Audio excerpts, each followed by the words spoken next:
বিভূতিভূষণ বন্দ্যোপাধ্যায়ের আলোড়ন সৃষ্টিকারী উপন্যাস চাঁদের পাহাড়ের অন্তর্গত অগ্নিদেবের শয্যা।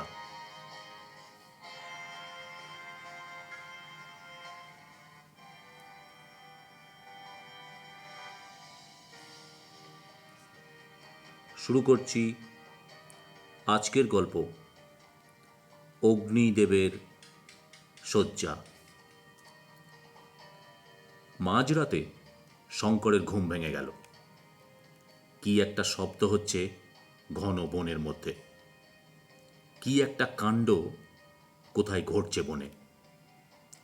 আলভারেজও বিছানায় উঠে বসেছে।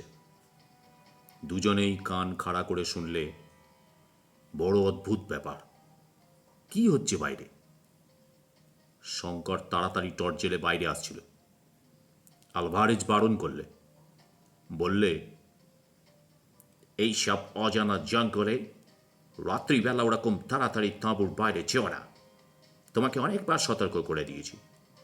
বিনা বন্দুকেই বা যাচ্ছ কোথায়? তাঁবুর বাইরে রাত্রি ঘুটঘুটে অন্ধকার। দুজনেই টর্চ ফেলে দেখলে বন্য জন্তুর দল গাছপালা ভেঙে ঊর্ধ্বশ্বাসে উন্মত্তের মতো দিকবিদিক জ্ঞান শূন্য হয়ে ছুটে পশ্চিমের সেই ভীষণ জঙ্গল থেকে বেরিয়ে পূব দিকের পাহাড়টার দিকে চলছে। হায়না, বেবুন, বুনো মহিষ, দুটো চিতাভাগ তো ওদের গা ঘেঁষে ছুটে পালালো। আরও আসছে, দলে দলে আসছে। ধাড়ি ও মাদি, কালোবাস বাঁদর দলে দলে ছানাপোনা নিয়ে ছুটেছে। সবাই যেন কোনো আকস্মিক বিপদের মুখ থেকে প্রাণের ভয়ে ছুটেছে।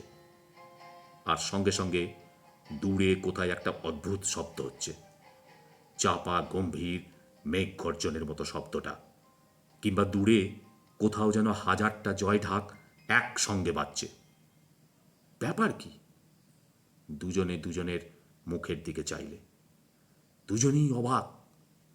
আলভারেজ বললে, শঙ্কর, আগুনটা ভালো করে চালো, নয়তো বন্য জন্তুর দল আমাদের তাঁবু শুদ্ধ ভেঙে বাড়িয়ে চলে যাবে।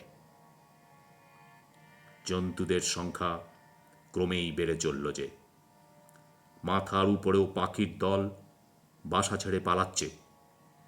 প্রকাণ্ড একটা স্প্রিংবক হরিণের দল ওদের 10 গজের মধ্যে এসে পড়ল। কিন্তু ওরা দুজনে এমন হতভম্ব হয়ে গিয়েছে ব্যাপার দেখে যে এত কাছে পেয়েও গুলি করতে ভুলে গেল। এমন ধরনের দৃশ্য ওরা জীবনে কখনো দেখেনি। শঙ্কর আলভারেজকে কি একটা জিজ্ঞেস করতে যাবে, তারপরেই প্রলয় ঘটল। অন্তত শঙ্করের তো তাই বলেই মনে হলো। সমস্ত পৃথিবীটা দুলে এমন কেঁপে উঠল যে ওরা দুজনেই টলে পড়ে গেল মাটিতে। সঙ্গে সঙ্গে হাজারটা বাজ যেন কাছেই কোথায় পড়ল। মাটি যেন চিড়িয়ে ফেঁড়ে গেল। আকাশটাও যেন সেই সঙ্গে ফাটল। আলভারেজ মাটি থেকে উঠবার চেষ্টা করতে করতে বললে, ভূমি ক্যাম্প হেও। কিন্তু পরক্ষণেই তারা দেখে বিস্মিত হল, রাত্রির অমন ঘুটঘুটে অন্ধকার হঠাৎ দূর হয়ে 50,000 বাতির এমন বিজলি আলো জ্বলে উঠল কোথা থেকে। তারপর তাদের নজরে পড়ল দূরের সেই পাহাড়ের চূড়োটার দিকে। সেখানে যেন একটা প্রকাণ্ড অগ্নিলীলা শুরু হয়েছে। রাঙা হয়ে উঠেছে সমস্ত দিগন্ত সেই প্রলয়ের আলোয়। আগুন রাঙা মেঘ ফুঁসিয়ে উঠেছে পাহাড়ের চূড়ো থেকে 2000-2500 ফুট পর্যন্ত উঁচুতে।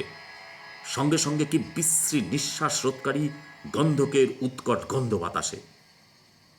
আলভারেজ সেদিকে চেয়ে ভয়ে বিস্ময়ে বলে উঠল, Agnew-Giri, Shanta Ana Grazia de Cordova।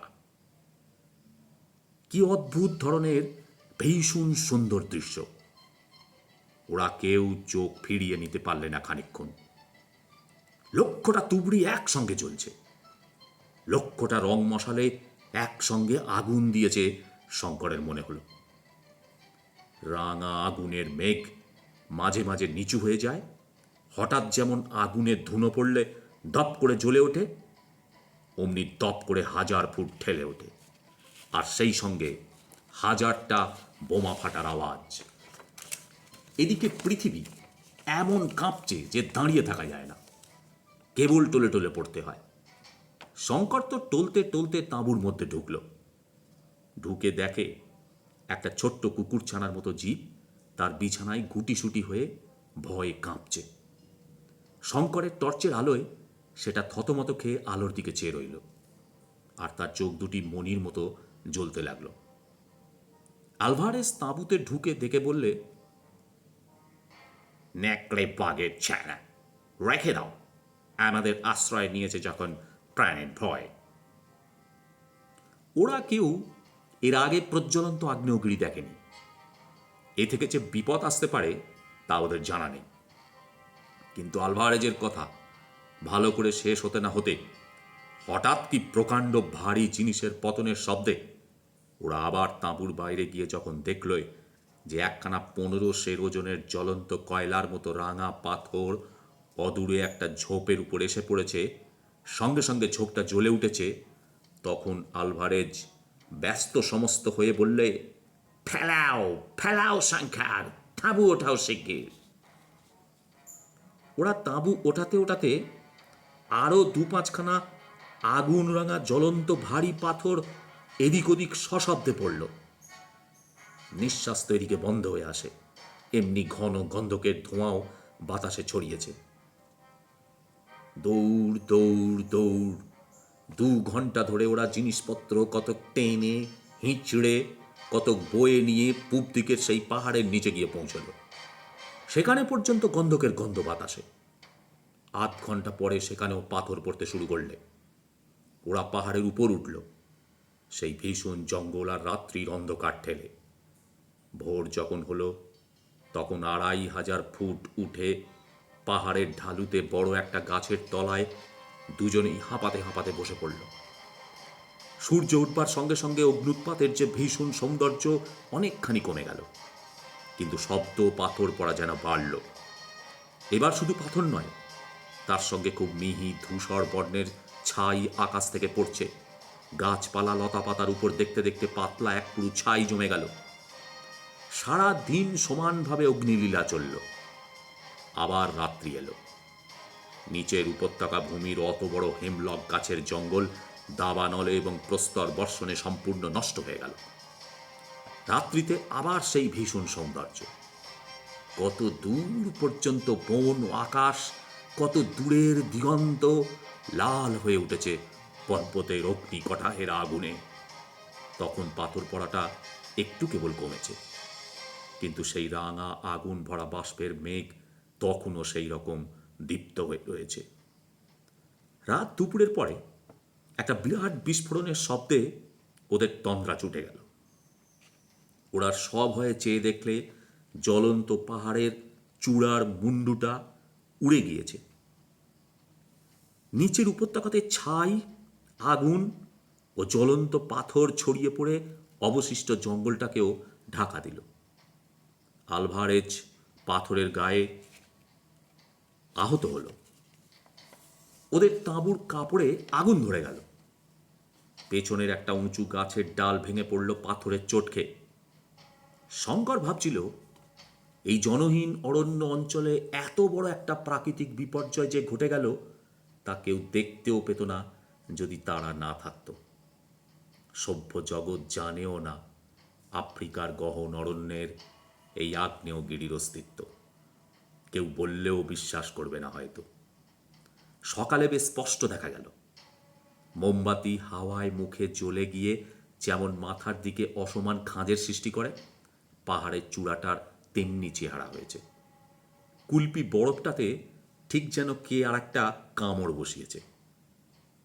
Alvarez map দেখে বললে, এটা আগ্নেয়গিরি বলে ম্যাপে দেওয়া নেই। সম্ভবত বহু বছর পরে এই এর প্রথম অগ্নুৎপাত, কিন্তু এর যে নাম ম্যাপে দেওয়া আছে তা খুবই অর্থপূর্ণ।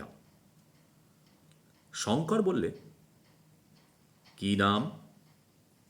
আলভারেজ বললে, এর নাম লেখা আছে আলজোনিয়া লিঙ্গাই। প্রাচীন জুলু ভাষায় এর মানে অগ্নিদেবের শয্যা। নামটা দেখে মনে হয় এই অঞ্চলের প্রাচীন লোকদের কাছে এই পাহাড়ের আগ্নেয় প্রকৃতি অজ্ঞাত ছিল না। বোধ হয় তারপর 200 বছর কিংবা তার বেশিকাল এটা চুপচাপ ছিল। ভারতবর্ষের ছেলে শঙ্করের 2 হাত আপনা আপনি প্রণামের ভঙ্গিতে ললাট স্পর্শ করলে। প্রণাম, হে রুদ্রদেব, প্রণাম। আপনার তাণ্ডব দেখার সুযোগ দিয়েছেন, এজন্যে প্রণাম গ্রহণ করুন। হে দেবতা, আপনার এ রূপের কাছে শত হীরকখনি তুচ্ছ হয়ে যায়। আমার সমস্ত কষ্ট সার্থক হলো। আপনাদের যদি গল্প ভালো লেগে থাকে তাহলে সাবস্ক্রাইব করুন, লাইক দিন এবং কমেন্ট করুন, তাহলে আমার ভালো লাগবে।